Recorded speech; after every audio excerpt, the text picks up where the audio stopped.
My name is Asia Laria and welcome to my channel. Today I am going to share my birth story with you all, the birth story of my oldest child, my son, my firstborn. I had my son in 2018. I did not start sharing my birth story publicly until 2020. Not because I was ashamed or felt guilty, nothing like that. I just felt it wasn't necessary to share your birth story publicly. I would only share with friends if they asked, or my aunt, me and my mom reminiscing about the day. But in July 2020, I was scrolling on Instagram. I seen this beautiful couple. They had posted their maternity photos and I liked the page. I love pregnant women. I just love everything about motherhood. So I liked the photo. And what drew me to the photo is that mom's name was Shaija and my name is Asia. So that I was just much more intrigued. So I liked the page. In my head, I wish them well. I can't wait to see, their baby. So a couple days later, I believe it was July 8th, I was downstairs at work. I had just returned from maternity leave. I was downstairs pumping, scrolling, and I had came across the Shade Room post, and they had posted that Shaija, the photo that I had just liked a couple days ago, she had passed away during labor, July 3rd. So July 8th, 2020, I'm downstairs at work pumping and I'm scrolling. So I come across a post on the Shade Room that a young Brooklyn mom passed away during childbirth. I immediately recognized the mom. It was Shaija. I had just liked her maternity photo a couple days ago and I was completely devastated. I'm like, what? How could this happen? And the reason I believe I felt so sad, like I said, she shares my name, I share her name, Asia. So I was really overwhelmed to hear that news. So I just immediately prayed for the family, prayed for the baby. Then I also started to thank God for bringing me home after the birth of my two children. And I just thought to myself, like, that could have been me. Like, me and Shaija, we're in the same age bracket. I was around the same age as her when I had my first child. And I just thought to myself, like, this could have been me. So I got upstairs and I'm like, I'm going to get on live tonight. I'm going to get on live and share my birth story because this needs to be heard. Because during my birth, I had a bit of a scary moment during my birth. I did. And I did not realize the death of what happened to me during birth until the passing of Shaija Washington. So here is my birth story. My birth story.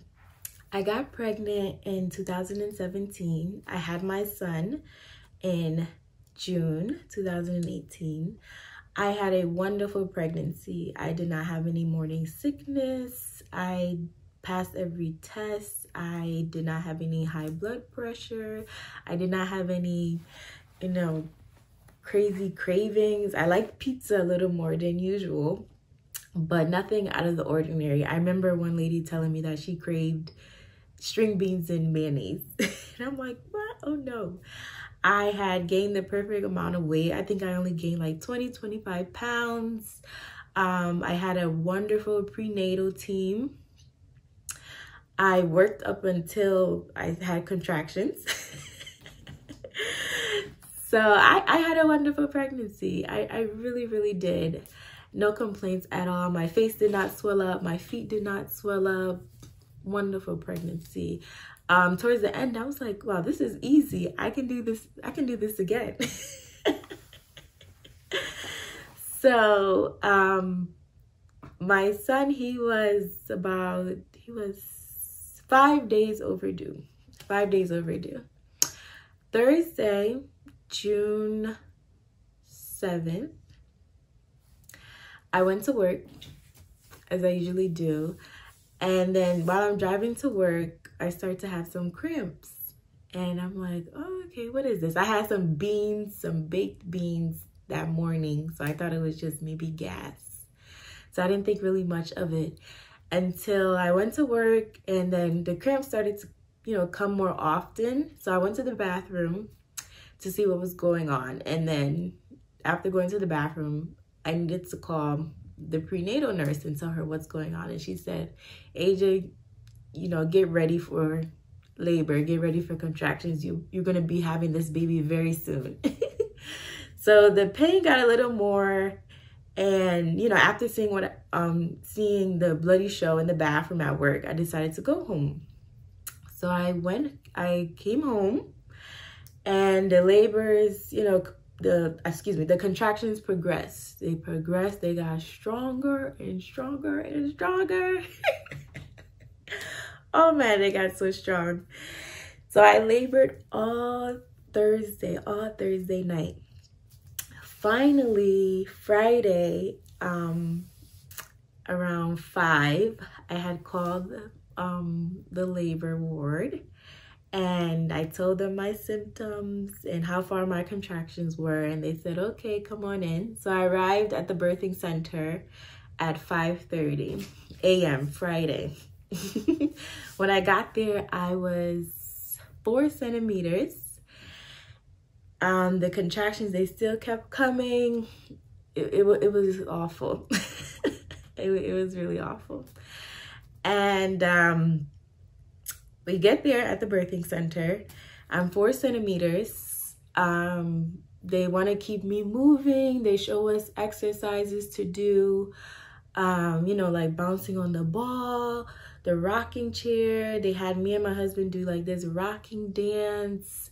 They had me walk around. They just had me do all the exercise. They gave me massages. The midwife was there. The nurse was there. A student midwife was there. An OBGYN was there as well. It was good. It was really good. The labor team at that birthing center where I went to, they were wonderful. They were awesome. So it's time to push now. 10 plus hours later, it's time to push. I feel the urge to push. So I pushed my baby out. It's about 4 pushes. I push him out. I am so in love. I am so in love. They're, cleaning me up. I'm in the moment, congratulating me. So I thought, when you give birth, you just give birth, baby comes out, close your legs, and done. And that's not it. They have to check for, some cuts. The placenta has to come out, and everything that the midwives need to do down there. So I deliver the placenta. I'm still holding my baby. I'm just in awe in the moment, thanking God. And I push the placenta out. And then this is where the problem happens. I push my baby out, and then a lot of doctors start to come in the room. A lot of nurses, just a lot of people start to come in the room. And I didn't realize what was going on. I don't think my family also realized what was going on until the OBGYN took over. I delivered at a birth center where there are midwives on the floor, but there's always an OBGYN there in case a mom needs a C-section, in case they need to do something that the midwives cannot do out of their scope. So the OBGYN takes over, and she realizes that my uterus is not contracting and I'm just bleeding. The scary part happens. This is where the scary part happens. A lot of doctors start to come in the room, and the OBGYN, she comes and takes over, and she realizes that my uterus is not contracting. So I start hemorrhaging. and they cannot get me to stop hemorrhaging. So I started to get annoyed because I really didn't understand what was going on. So I believe one of the nurses she takes the baby from me. And then one nurse, she gives me an injection of methergine, if I'm saying it right, in my right thigh. And then the OBGYN, she's, you know, all in my uterus trying to stop the bleeding. And the one injection did not stop. So she gives it to me again in my left thigh. That did not help. So they did it again in my third thigh. That did not, I think, did that help? I don't, that did not help. But what did help is that they had cathetered me. And they popped my bladder. They cathetered me, they popped my bladder, and that allowed my uterus to contract and get the bleeding under control. Now that I think about it, you know, while I was in labor, the nurses kept asking me, Asia, let's go in the bathroom, see if you have to pee. Do you feel you need to pee? And I'm like, no, I don't need to pee. I don't need to pee. I'm fine. So they're like, okay. But that actually caused the hemorrhaging because my bladder was so full, and when they popped it, so much urine came out and my uterus immediately went down. So, you know, it's interesting how just one small thing, caused almost my life. It really caused almost my life. And I am thankful and grateful that the team acted very quick and they were able to, resolve the issue and reverse the bleeding. So after that, they cleaned me up. Everything's fine. I did have a bit of anxiety after. I think just all the adrenaline. Is my first baby. And then we moved to postpartum. I'm just in love. I'm very fine. I'm not bleeding uncontrollably in postpartum. The nurses are also checking on me, and they're also giving me methergine throughout my stay, just in case. And I'm up the same night just watching my baby, just watching him. I was just so in love. I was so proud of myself. I was so proud of my body. And it was just a moment. I was just, just a moment I was seizing. So the next day, the next morning, the head midwife for that day came into my room. And she came to introduce herself and congratulate me. And she also told me, she said, Asia, I heard what happened yesterday. The team was, to be honest, they were scared. They were really, really scared. But, I'm so glad that, everybody pulled through. And I'm like, oh yeah, they were great. They were awesome. I was really thankful to them. I really was. I really was. But like I said, I did not understand the depth of what happened to me in labor and what could have happened to me after reading the Shayasia Washington story, after reading what happened to Amber Isaac Rose, after reading what happened to Cordell Street, to Kyra Johnson.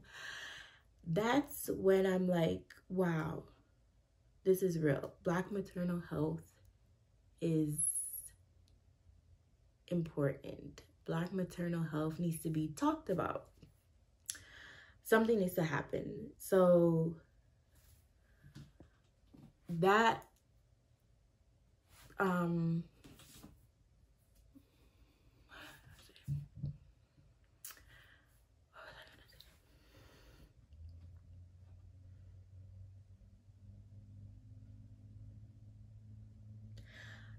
so do I blame the staff for what happened? Not really. Not really. But after talking to my nursing friends, they did tell me that, a mom is supposed to void every hour during labor, which they were asking me, do you need to pee, Asia? Do you need to pee? And I just kept saying no. So they were doing that. But for some reason, like, I really did not have the urge to pee when I was in labor. I really did not have the urge. And I believe the last time I had peed was like early Thursday evening when I was in contractions. So I don't necessarily blame them for what happened. I am more grateful and thankful. I'm way more grateful that they acted quickly. My whole pregnancy, I always pray, God, handpick my labor team for me. Handpick the tech, the person who will bring me upstairs to the center. Handpick the midwife for me. Handpick the OBGYN for me. You know, pick my labor team just for me. So I truly believe God did that for me. Like I said, I'm so thankful for the team I had that day, for them responding very quickly. I really, really am thankful. Like, that's why the Holy Spirit had me praying in the shower during contractions. That's why. It all makes sense now.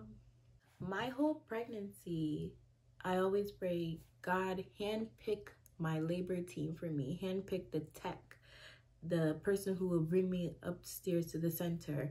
Handpick the midwife for me. Handpick the OBGYN for me. You know, pick my labor team just for me. So I truly believe God did that for me.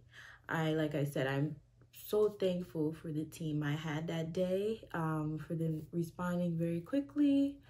I really, really am thankful. So the reason why I share my birth story is because after that day, when I saw the news about Shaija Washington,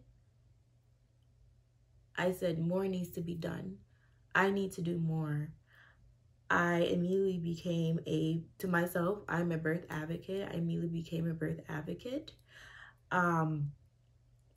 So I'm sharing my story because I don't want to see more Black women die at childbirth. I really, really don't. It's just sickening. It's very sad. It's very frustrating. So I'm sharing my story. So when you're going into labor, you know, to tell the nurses you have not peed in 5 hours. If your little sister is going to labor, if your friend is going into labor, send her this video. Make sure you tell her that. So I am begging you, ladies, educate yourself, advocate for yourself, look things up online, ask your provider questions about it. If you need to change providers, do that. Get a midwife, hire a doula. You deserve the best birth experience, and your baby deserves to go home with you, and you deserve to go home with your baby. So that is all.